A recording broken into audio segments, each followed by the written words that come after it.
And then something I wanted to ask you, and I'm going to fumble it terribly, and so I just know that going in. I'm ready. But you wrote, I'm sorry, right here, I'm not sure I'm pronouncing this right. You wrote about Artesima Artemisia Gentileschi. How should I Gentileschi. pronounce that? Okay.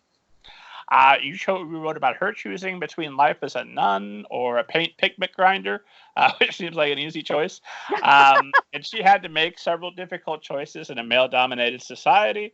You wrote about Barbara Strozzi, a composer struggling against this one I'm taking directly from the quote on the play, the limits society places on women's ambition. And now in the field guide to getting lost, there's no shortage of STEM-focused women.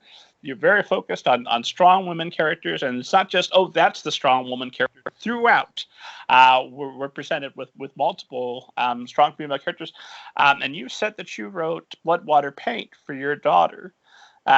So the question I'm going to fumble my way through here is, what has writing about strong female characters that are enduring sexism through history and now, and unfortunately in perpetuity, it seems like, what has that taught you about feminism, and what are you hoping that your readers are going to come away with from reading about that subject?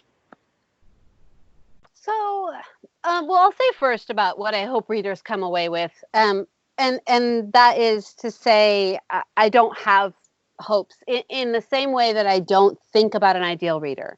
I don't write something with like any kind of agenda. I write the story I want to write, and I'm very, very aware that people bring their own stuff to it, and they're going to come away with what they need to come away with. And you could come away from Field Guide thinking that Sutton's mother was a terrible parent, and that's fine, because that's your perception, you know, from coming from where you're coming from. Great parents are good ones.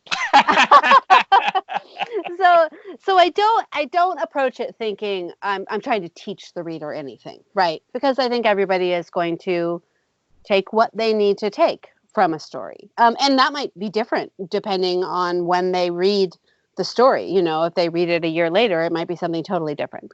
In terms of feminism and strong female characters, I would say first, the label of strong female characters gets used a lot, and I understand it.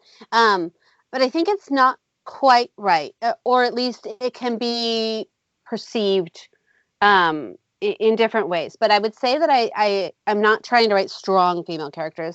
I'm trying to write full, complex female characters who are allowed to mess up, who are allowed to have weaknesses, who are messy and complicated. So that's what I want to write about. And I'm interested in what stories get told and prioritized in our culture, and what stories don't.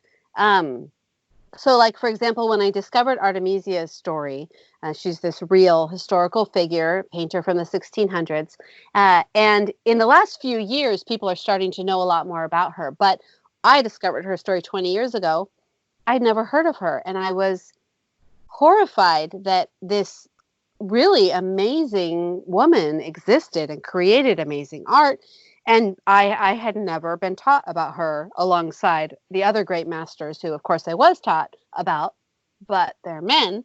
So I just think it's interesting which stories we do pass on and we do teach kids about, or anyone about, and which stories we say, well, those already happened, those don't matter. So I'm interested in those, particularly when I'm writing historically, is the stories that haven't been told. And if I'm not writing historically, I'm interested in reflecting,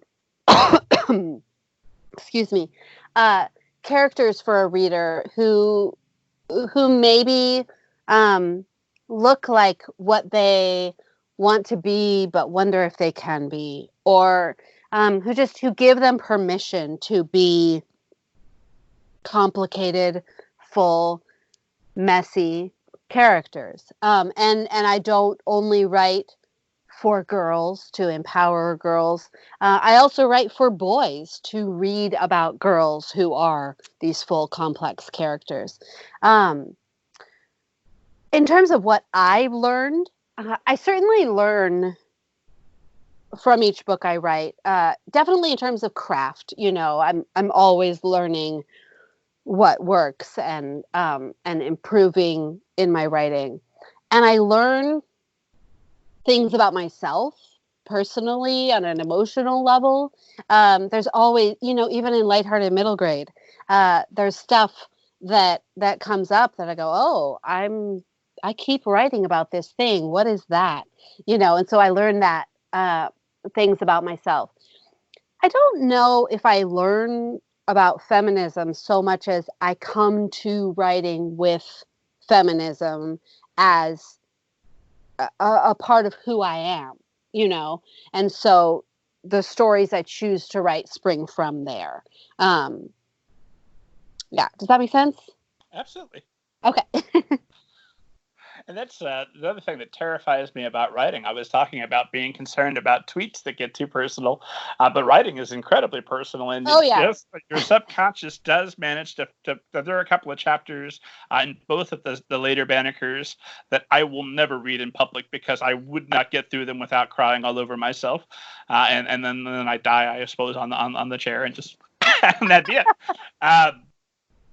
And they both crept up and surprised me that, while I was telling my story about monsters and about adventure and about fun, this needed to express itself. And now it's on the page and everybody can see my heart laid bare. Right. Yes. Which is both exhilarating and horrifying. Yep, that's sort of the whole writing process.